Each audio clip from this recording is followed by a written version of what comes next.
송원석 후보가 국민의힘 원내대표로 선출되었음을 선언합니다.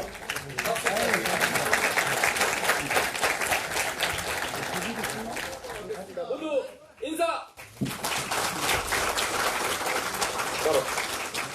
이미 우리는 정권을 잃은 야당이고 또 국회에서 절대 열세인 소수당입니다. 우리는 변화와 쇄신이 필요하고 더군다나 과거로 퇴행적인 그런 행위를 하는 것은 대단히 잘못된 생각이고 오늘 원내대표로 뽑아주셔서 우리 의원님 여러분들께 정말 고맙다는 말씀을 드리면서 한순간도 웃을 수가 없네요. 제가 어깨가 너무 무겁고 제 모든 것을 바쳐서 열심히 하도록 하겠습니다.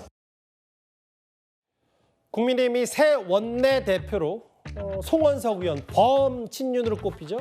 3선에 대구 경북이 지역구인 송원석 의원을 선택했습니다. 표 계산부터 먼저 해봐야 될 것 같아요. 1차 투표에서 과반 이상을 얻었습니다. 106명 가운데 60표, 새 원내대표입니다. 이현정 의원님. 네. 국민의힘은 변화와 혁신을 택한 겁니까? 아니면 안정을 택한 겁니까? 뭐 안정이라고 할 수 있을까 모르겠습니다만은 지금 상황이 과연 안정되어 있는 것 같지도 않는데 결국 기득권 수호를 지킨 거죠. 저는 그렇게 봅니다. 결국 지금 60명의 어떤 이 표가 있었던 것은 기존의 어떤 친윤계, 범친윤 합해서 예. 그 표가 나온 것 같습니다. 고스란히 사실은 TK 중심으로 한 친윤들이 결국 자신들의 기득권을 계속 지켜나가겠다라는 것들을 오늘 아마 득표로서 표현해 준 것이 아닌가 그런 생각이 듭니다. 예. 표도 보면 대충 그렇게 나왔습니다. 이현승 의원 같은 경우는 이제 부산이 지역구인데요. 부산 같은 경우는 이제 거기 국회의원이 17명 있죠. 근데 16표를 얻었습니다. 지금 일단 김성원 의원 같은 경우는 30표를 얻었는데 대충 친한계, 즉 친한동훈계 의원들의 숫자와 뭐 비슷한 측면들이 있습니다. 자, 그런 걸 보면 여전히 당의 주도권은 기득권은 역시 친윤에게 있다는 걸 이번 선거를 통해 다시 한번 확인을 해줬는데 예. 사실 지금 보시면 바깥에, 즉 국민의힘 바깥에서는 국민의힘이 정말 죽기를 각오하고 변하지 않으면 더 이상 하기 어렵다. 더군다나 좀 지지율 폭락 뭐 이런 사태가 겪고 있고 예. 정말 윤석열 대통령과 확실한 선을 그어야 된다. 많은 개혁과 혁신에 대한 요구가 있음에도 불구하고 결국은 친윤계들은 자기 중심의 어떤 당을 지켜나가겠다라는 선언을 한 것이나 저는 다름없다라는 생각이 듭니다. 과연 이 속에서 어떤 변화가 있을지 제가 볼 때는 상당히 부정적입니다. 그 60대 16표 그리고 30표, 30표. 윤기찬 부위원장님 전체 106표 중에. 근데 이제 이렇게 되니까 뭐 표 분석을 할 때 단순 비교하면 작년 말에 있었던 권성동 원내대표가 70여 표를 얻었는데 그러면 김성원 의원 빼면은 당시 이 둘이 합쳐서 권성동 대 김태호 표와 비슷하다면 국민의힘의 어쩐 이제 원내대표 선택의 표심은 크게 반년 전이나 바뀌지 않았다. 뭐 이런 해석도 가능한 겁니까? 그 당시에 이제 김태호 후보가 34표 얻었고 그렇죠. 권성동 후보가 72표 얻었잖아요. 근데 이게 만약에 이제 저희가 결선 투표 제도가 있기 때문에 만약에 1차 투표에서 송원석 후보 등 누가 과반이 안 나왔으면 결선 투표로 간다. 뭐 그런 제도를 감안한다면 거의 같은 거죠. 저는 개인적으로 분명한 개판은 있는 것 같아요. 그리고 예. 이게 친윤 개판지 아니면 비한 개판지는 모르겠어요.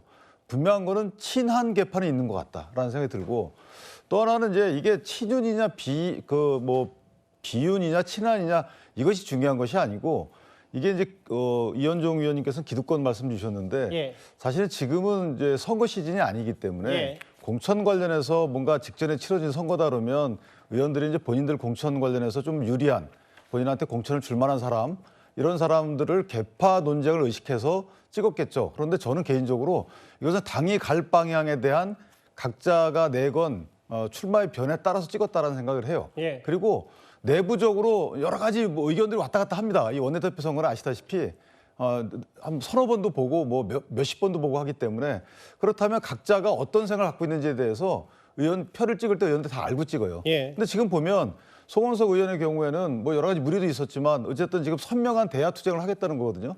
뭐 통합, 개혁 이거 다 얘기하는 겁니다. 알겠습니다. 근데 통합 개혁이라는 것은 지금 야당으로서의 첫발 디디는 데 있어서 정책적 선명한 투쟁을 하겠다 또는 여당의 독주를 막겠다 이렇게 얘기하는 분들하고 그다음에 당의 개혁을 추진하겠다. 글쎄요 이게 TPO에 맞는 말인지 모르겠는데 어쨌든 그런 각 출마자들의 출마의 변에 따른 표심의 이동 내지 표심의 집결이 아니었나 개인적으로 그렇게 생각합니다. 그러니까 이제 권성동 대표가 지난 원내대표 때 70표 이상을 얻었다면 이번에도 7대3, 뭐 주류와 비주류의 구도가 이 정도 되면 국민의힘의 표심은 그 6개월 전과 크게 달라지지 않았다. 그게 옳든 그르든 간에 그건 뭐 선택의 문제니까요. 김용태 비대위원장이 오늘 원내대표 선출을 앞두고 이렇게 기자들 앞에서 얘기를 했습니다. 저는 새로운 원내대표께서 비대 의결을 통해서 이 5대 개혁안에 대한 당원 여론조사를 실시해 주신다면 결과와 상관없이 사퇴하겠다라는 말씀을 드리겠습니다. 새로운 원내지도부께서 이 5대 개혁안에 대한 당원 여론조사를 실시해 주신다면 그리고 개혁을 중단 없이 이어갈 의지를 보여주신다면 결과 관계없이 사퇴하겠다라는 말씀을 드리겠습니다. 누가 원내대표가 되시든 개혁이라는 것이 중단 없이 이어나가는 것이 굉장히 중요하다라고 생각이 듭니다. 제가 임기연장을 말씀드린 적이 없었던 걸로 기억하고요. 다만 저는 거듭 말씀드리지만 임기 동안의 개혁을 이어나가는 것 그리고 의지를 보여드리는 것이 많은 국민과 당원분들께 중요하다라고 생각이 들고요. 여기에 새 원내대표가 본인이 얘기했던 5대 개혁안을 당원조사 실시하면 본인은 비대위원장직에서 물러나겠다. 그럼 송원석 원내대표가 이거에 대해서 아직 구체적으로 답변을 즉답은 안 한 것 같더라고요, 성춘 부장님. 그렇죠. 이전까지 입장을 봤을 때는 저는 부정적인 입장을 갖고 계신 걸로 보는데 저는 김용태 비대위원장이 나름의 승부수를 던졌다고 생각합니다. 예. 새로운 원내대표가 선출이 됐고 그리고 지금 친윤계의 지원을 받은 송원석 의원이 당선이 됐기 때문에 아무래도 본인이 던진 개혁안에 힘을 받기는 어려울 것이다라는 판단 하에 뭔가 새로운 원내대표에게 좀 그래도 최대한 부담을 주고 본인의 마지막 승부수로 던진 개혁안을 좀 관철시키기 위한 노력을 한 것으로 보이는데 예. 제가 봤을 때는 실현 가능성은 매우 낮아 보입니다. 왜냐하면은 지금까지 친윤 의원들이 김용태 위원장의 이런 개혁안에 대한 입장을 다양하게 내비쳐 왔고 예. 그 사람들의 표가 모여서 사실상 저는 송원석 의원이 당선된 거라고 보기 때문에 예. 송원석 원내대표가 그 친윤 의원들의 의견에 반하는 이 개혁안의 뭐 여론조사라든지 이런 것들을 실시하기 매우 어려울 거라고 생각됩니다. 그렇기 때문에 예. 저는 김용태 비대위원장이 밖에서 봤을 때는 5대 개혁안 하나로 모든 것이 개혁되고 변화와 쇄신을 이끌고 그렇게 볼 수는 없습니다만 저는 최소 조건이라고 봤거든요. 그래도 김용태 비대위원장이 내세웠던 그 조건 정도가 갖춰져야 국민의힘이 과거와 절연하고 앞으로 나갈 수 있지 않겠느냐는 생각을 하고 있었는데 예. 그 절차조차 밟지 않고 아마도 그냥 선명한 대여투쟁, 우리가 뭐 소수 야당이지만 계속 민주당과 뭐 여당과 싸우겠다 이런 메시지로 과연 국민의힘을 이끌 수 있을까? 저는 김용태 비대위원장이 승부수를 던졌지만 잘 안 될 것이다 이렇게 말씀드립니다.